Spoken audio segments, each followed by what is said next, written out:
Yo, what's going on, guys? It's Barrage Blakey here, and I'm here with a much awaited interview with Barrage Headshot, the owner of Barrage Esports. Kids have been hating on this guy for almost 3 years now. That's exaggerate, but I've got a few questions for him today, questions that you've asked and questions we found on Twitter. So first of all, I'm going to start with the detriment himself, Cryptex. So what he asked is, how painful is it knowing that roughly 1,000 teenagers hate you and that your growing ego doesn't fit inside your thick skull? It's a good question. I enjoyed this question. It's a good question. To be honest, I don't care if people hate me. We made the decision to close the tournaments based on quite a lot of different factors.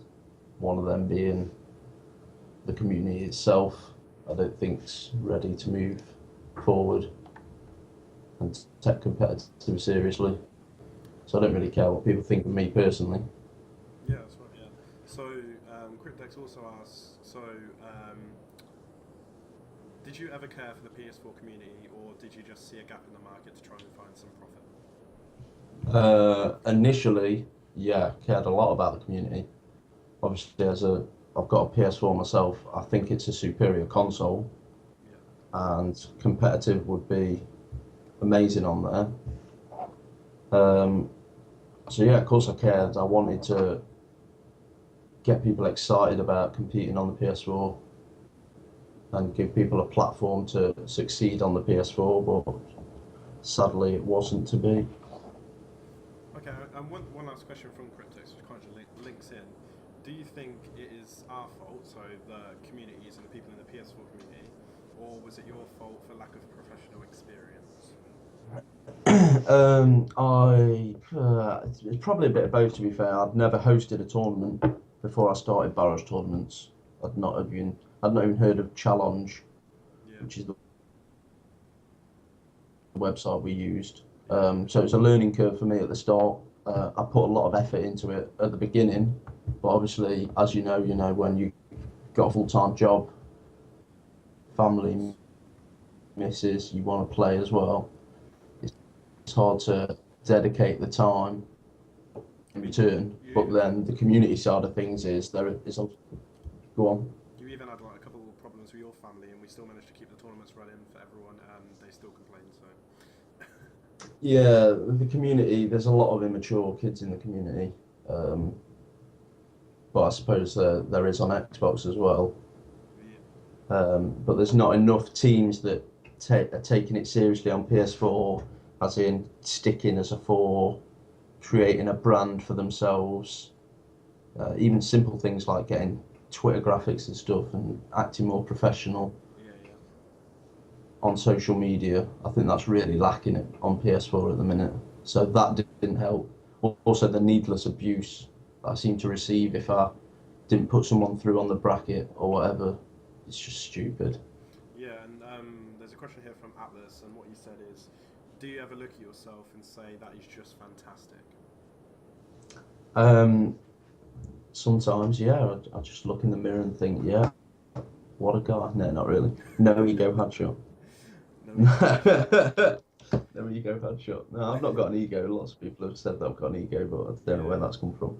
Okay, we have a question here from, his name is Gazman97, and what he's asked is, in a scale of money to money, how much do you care about money? Obviously, money makes the world go round, doesn't it? Of course, yeah. One question from myself is, we've passed the Tourneys over to TSS Clan. Myself, I've never heard of them. So what is your thoughts on passing it over to them, and why them over anyone else? I got a few offers for the account. One of them was like a marketing company or something that wanted to reach out to more people. Okay. And they offered me a little bit of money. TSS have probably bought it for way more than Twitter accounts worth. I don't know how much they're worth. I mean, it was only about 1,100 followers, was it? Yeah, something like that. But there was like the majority of that is the main players on the PS4 community, so I can see why they wanted the account. I mean, I hope they do well with it, but I chose them mainly because they wanted to carry on doing tournaments. Yeah, of and a few other offers I had, they didn't. They obviously wanted either a personal Twitter or to use whatever. But TSS actually came and said, look, we want to carry on doing tournaments. Yeah. And they asked me to accept a lower offer from them just so the tournaments could continue. So I was happy to do that. Okay, and on the basis of Barrage and its future, why do you think Tourneys closing down was good? And do you have any words to say to anyone out there who doubts you? We, as you know, we reviewed Sorry, everything mic's towards the end of breaking up. last year, including Sorry, it's cool. It's cool. internet My mic was problems. breaking up. Is it all right now? Yeah. Yeah. Yeah. End of last year, we started reviewing everything in the org, not just the tournaments. Like we've dropped a couple of sponsors and stuff, and we've grown massively over the last 12 months. We've never finished. We've never had a lower placement than the LAN before. We've always improved on our LAN placements with our LAN teams. We've got a really solid team now. Amaze has been to champs twice. Aegon and Mover are well-known players in the community. They're going to be picking up a fourth on tomorrow, I think. And they're really going to grind to get towards COD champs, and that's the ultimate aim. Yeah, man. Good luck to them. Yeah, they believe we can get there, and it'd be amazing to have a Barrage esports team at COD champs. And I think people have started to take this more seriously because we've grown in the Xbox community. We've grown a lot. At LAN events, a lot of people know who we are. We've met some great people. You know, you went to I-53. Yeah, and that's another reason for the closure of Tourneys as well, to be able to focus on them things and not on something that's not really going to go anywhere without the help from the people. So Exactly, we tried to host paid tournaments quite a few times, but they never really took off. I think we tried doing one and only one person entered. So, I mean, money was the key to the growth. Like, you got to have companies or people pumping money into something to kickstart it and help it grow. Like UX did a tournament, that league, just before the end of last year with like the Astros and stuff, which was a step in the right direction. But we need more companies to get involved, and with the community the way it is quite small. A lot of teams have left. A lot of the top teams have gone over to Xbox, and that's where it's at the minute. So. okay, and so that being said, that's probably everything. Is that everything you want to say?